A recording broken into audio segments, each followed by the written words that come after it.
الصلاة والسلام عليك يا رسول الله وعلى آلك وأصحابك يا حبيب الله. كنت أغتسل أنا والنبي صلى الله تعالى عليه وسلم من إناء واحد من قدح يقال له الفرق.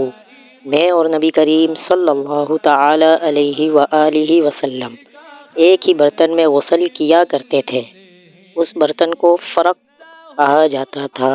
حوالہ صحیح بخاری حدیث نمبر 10۔ قال رسول اللہ صلی اللہ تعالی علیہ وسلم اما فافید علی رأسی ثلاثا واشار بیدیہ کلتیہما۔ رسول اللہ صلی اللہ تعالی علیہ وآلہ وسلم نے فرمایا، میں تو اپنے سر پر 3 مرتبہ پانی بہاتا ہوں، اور آپ صلی اللہ تعالی علیہ وآلہ وسلم نے اپنے دونوں ہاتھوں سے اشارہ کیا۔ حوالہ صحیح بخاری حدیث نمبر 10۔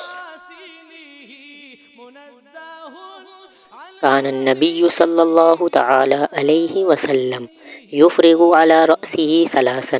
نبی کریم صلی اللہ تعالی علیہ وآلہ وسلم اپنے سر پر 3 مرتبہ پانی بہاتے تھے۔ حوالہ صحیح بخاری حدیث نمبر 11۔ کان النبی صلی اللہ تعالی علیہ وسلم اذا اغتسل من الجنابۃ دعا بشیء نحو الحلاب فأخذ بکفہ فبدأ بشق رأسہ الأیمن ثم الأیسر فقال بہما علی وسط رأسہ۔ نبی کریم صلی اللہ تعالی علیہ وآلہ وسلم جب غسل جنابت کرنا چاہتے تو حلاب کی طرح ایک چیز منگاتے، پھر پانی کا چلو اپنے ہاتھ میں لیتے اور سر کے داہنے حصے سے غسل کی ابتدا کرتے، پھر بائیں حصے کا غسل کرتے، پھر اپنے دونوں ہاتھوں کو سر کے بیچ میں لگاتے تھے۔ حوالہ صحیح بخاری حدیث نمبر 12۔ ان النبی صلی اللہ تعالی علیہ وسلم اغتسل من الجنابۃ فغسل فرجہ بیدہ ثم دلک بها الحائط ثم غسلها ثم تودأ وضوءه للصلاة فلما فرغ من غسلہ غسل رجلیہ۔ نبی کریم صلی اللہ تعالی علیہ وآلہ وسلم نے جنابت کا غسل کیا تو پہلے اپنی شرمگاہ کو اپنے ہاتھ سے دھویا، پھر ہاتھ کو دیوار پر رگڑ کر دھویا، پھر نماز کی طرح وضو کیا، اور جب آپ اپنے غسل سے فارغ ہو گئے تو دونوں پاؤں دھوئے۔ حوالہ صحیح بخاری حدیث نمبر 13۔ استفتى عمر النبی صلی اللہ تعالی علیہ وسلم اینام احدنا وهو جنوب؟ قال نعم اذا تودأ۔ کیا ہم جنابت کی حالت میں سو سکتے ہیں؟ آپ نے فرمایا ہاں لیکن وضو کر کے۔ حوالہ صحیح بخاری حدیث نمبر 14۔ ذکر عمر بن الخطاب لرسول اللہ صلی اللہ تعالی علیہ وسلم انہ تصیب الجنابۃ من اللیل فقال له رسول اللہ صلی اللہ تعالی علیہ وسلم تودأ واغسل ذکرک ثم نم۔ حضرت عمر رضی اللہ تعالی عنہ نے رسول اللہ صلی اللہ تعالی علیہ وآلہ وسلم سے عرض کی کہ رات میں انہیں غسل کی ضرورت ہو جایا کرتی ہے، تو رسول اللہ صلی اللہ تعالی علیہ وآلہ وسلم نے فرمایا کہ وضو کر لیا کر اور شرمگاہ کو دھو کر سو جا۔ حوالہ صحیح بخاری حدیث نمبر 15۔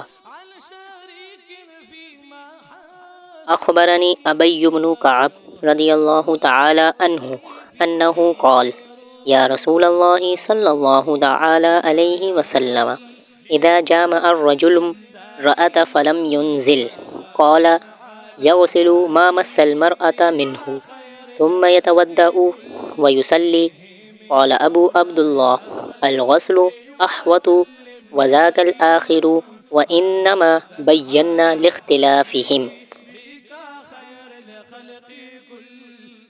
انہوں نے پوچھا یا رسول اللہ صلی اللہ تعالی علیہ وسلم، جب مرد عورت سے جماع کرے اور انزال نہ ہو تو کیا کرے؟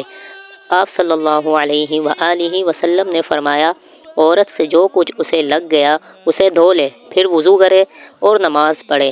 ابو عبداللہ امام بخاری رحمۃ اللہ تعالی علیہ نے کہا، غسل میں زیادہ احتیاط ہے، اور یہ آخری احادیث ہم نے اس لیے بیان کر دیں تاکہ معلوم ہو جائے کہ اس مسئلے میں اختلاف ہے اور پانی سے غسل کر لینا ہی زیادہ پاک کرنے والا ہے۔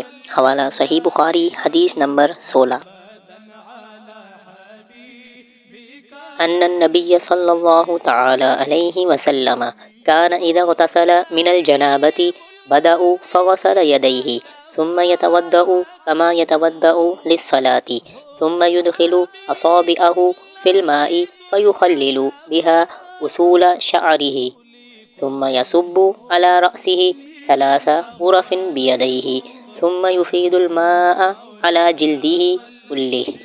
نبی کریم صلی اللہ تعالی علیہ وآلہ وسلم جب غسل فرماتے تو آپ پہلے اپنے دونوں ہاتھ دھوتے، پھر اسی طرح وضو کرتے جیسا نماز کے لیے آپ صلی اللہ تعالی علیہ وآلہ وسلم وضو کیا کرتے تھے، پھر پانی میں اپنی انگلیاں داخل فرماتے اور ان سے بالوں کی جڑوں کا خلال کرتے، پھر اپنے ہاتھوں سے 3 چلو سر پر پانی ڈالتے، پھر تمام بدن پر پانی بہا لیتے۔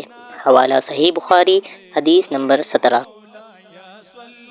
توضأ رسول اللہ صلی اللہ تعالی علیہ وسلم وضوءه للصلاة غير رجليه وغسل فرجه وما أصابه من الأذى ثم أفاض عليه الماء ثم نحى رجليه فغسلهما، هذه غسله من الجنابة۔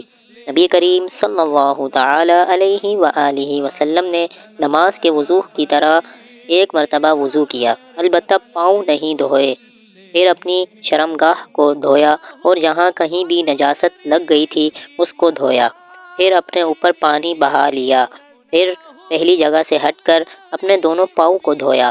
آپ کا غسل جنابت اسی طرح ہوا کرتا تھا۔ حوالہ صحیح بخاری، حدیث نمبر 18۔